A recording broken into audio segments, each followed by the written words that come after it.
সুইজারল্যান্ডে ড্রাইভ করছিলাম, হঠাৎ করে চোখে পড়লো এরকম একটি কাছে, মানে ক্যাশ। এটা একটি খোলা দোকান যেখানে কোনো মানুষজন নেই, কেউ নেই। ফুলের দোকান। এখানে প্রতিটা ফুলের প্রাইস দেওয়া আছে এবং এটা হচ্ছে তার ক্যাশ।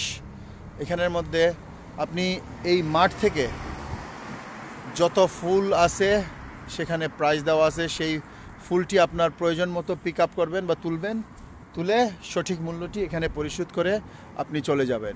এখানে কেউ নেই, কোনো জনমানুষ নেই।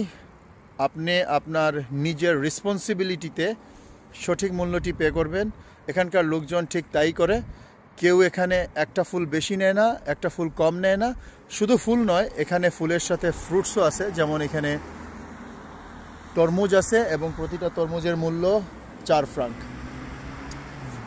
কেউ কিন্তু একটা বেশি নেয়নি তরমুজ। আমি দেখলাম একটু আগে একটা মহিলা আসলো, এসে এখান থেকে কিছু ফ্রুটস নিয়ে গেল এবং কিছু ফুল নিয়ে গেল এবং সঠিক মূল্যটি পে করে গেল। এই হচ্ছে তার বিস্তীর্ণ ভূমি। এই যেমন ধরেন এই ফুলটার দাম 1.5 সেন্টস সুইস ফ্রাঙ্ক। এরকম প্রতিটা পণ্যের মূল্য এখানে লাগানো আছে। এবং এই যে আমার পিছনে একটি মেয়ে, সে মাত্র কিছু ফুল তুলে আনলো এখান থেকে, তারপরে ওখানে পরিশোধ করলো এবং সে চলে গেল নিজের রেসপন্সিবিলিটিতে। কেউ একটা জিনিস বেশি নিল না, কম নিল না।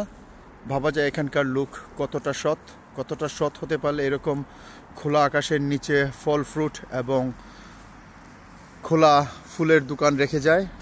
ভাবা যায় আমাদের দেশে এরকম একটি দোকানের অবস্থা কি হইতো।